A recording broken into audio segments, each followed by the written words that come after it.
I'm a student of the movement. Lived in Atlanta since '96, moved from Somalia. It raised me. The music and the culture raised me as well. When we look at Atlanta from a historic standpoint, 1971, Ebony magazine recognized Atlanta as the Black Mecca.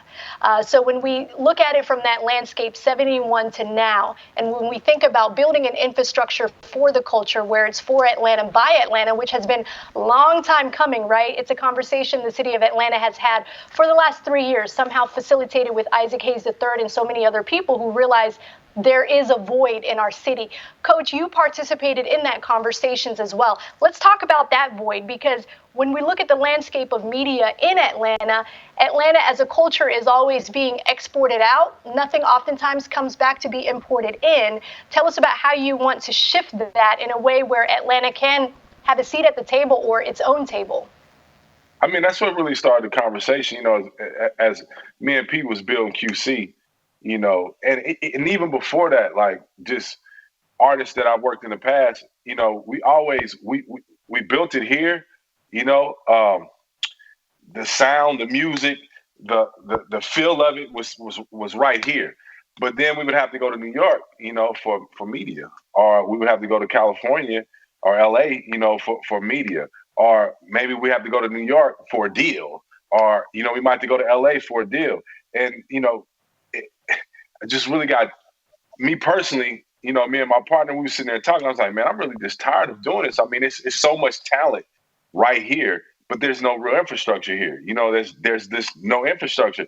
I think we, as we're diversified and building, I think if we really sink our feet into the ground, and really like look at this opportunity that's right in front of us, we could be the first ones, or not gonna say the first ones, but we could be part of, and be the gatekeepers to really bring in some real infrastructure here, so we can control our own media, and like you said, it can be for Atlanta, by Atlanta, because it's right here, and really like tapping in, as Chris was saying earlier, tapping into these Fortune 500 companies that are right here. I think there's just no one here that's going to speak for us. That's the problem. So if there's some infrastructure here, and there are people that's right here, and these people to be at these larger corporations understand and can see that, and have the people that can go speak the language to them, I think it will be a good place and the right place. So that's our whole plan. Like when we first started QC, I remember me and P having a conversation. I said, bro, I feel like, I've been in the music business a long time, but I feel like this is bigger than the music business. I feel like QC is a media company, And I remember he was laughing. I was like, but I'm serious, man, because as we're looking around, we've been in business going on 8 years in March, and the city has changed in 8 months. I mean, 8 years. Sorry, not 8 months, but 8 years. And just all the opportunity, and all, it's right here now. So that's the stance that we're taking right now. Absolutely. And I want to take a moment to say, P was one of the first execs who realized what I was doing in the city. Ethiopia as well. Ethiopia reached out to me. Greg Street reached out to me. So many people, because there's not a lot of people like me in the city, like invested in 100% culture. I was able to make sure that I was able to reach out to you guys, and y'all see what I'm doing. And I've always wanted others to also have that audacity to not leave. Atlanta talent should not leave Atlanta, right? Like, because you oftentimes think, okay, if I'm gonna go in the culture content space, you're always told you got to go to New York, you got to go to LA. Like, no, like even because there's no huge culture platforms here, it doesn't mean we should leave. We should invest in it, right, Chris? I would agree 100%. I'll touch on it in two ways. I think one, Hollywood has a risk tolerance for intellectual property by way of entertainment. Silicon Valley has a risk tolerance for IP by way of technology. Here, if it's not four walls with some air conditioning blowing through it and some red clay underneath it, there's no tolerance there. There's not a level of understanding. There's not enough case study. We don't know how to bat 200, bat 250, and still have remarkable success. but we need to learn it because we have so many coming here to take advantage of the infrastructure that we've built. And so, to Coach's point earlier, we plan on bridging the gap between the finance world and building the tolerance and building the understanding. Also, leveraging the brands here. Atlanta's the third largest concentration of Fortune 500s in the nation. We're going to bridge the gap. It's ambitious, but it's going to happen, or else I don't think any of us would have touched it. I think the other side of it is we have tremendous opportunity here. If you specifically in the media space, if you look just at a minimum at the SVODs, 5 years ago we may have had four really relevant SVODs. 5 years from now there'll be 40. And so the difference between them all is that they have to leverage different forms of media and different forms of content. And that spells ripe opportunity for us, specifically with this brand that's so prominent in the music space. Coach is being he's being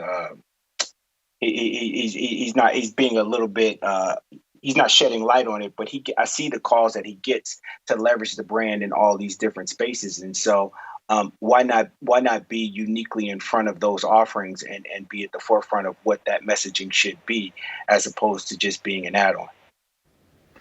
And Coach, one thing I want to add on to something that you brought up, QC is one of the first record labels to really delve into media early on, from the partnerships that your artists have to, Nickelodeon, to content creating, to also creating documentaries like Lil Baby's documentary, City Girls documentary when JT got out. Tell us about the power of telling your own story and how, as a label and as a brand, your team has been able to not only control the quality, but control the quality of your own success as well. I think it's all about storytelling. I think that's one of the big things that we've been able to do at the label. Like you said, whenever we sign an artist or we bring an artist on, I look at those artists as brands. I don't just look at them as like an artist, a musician.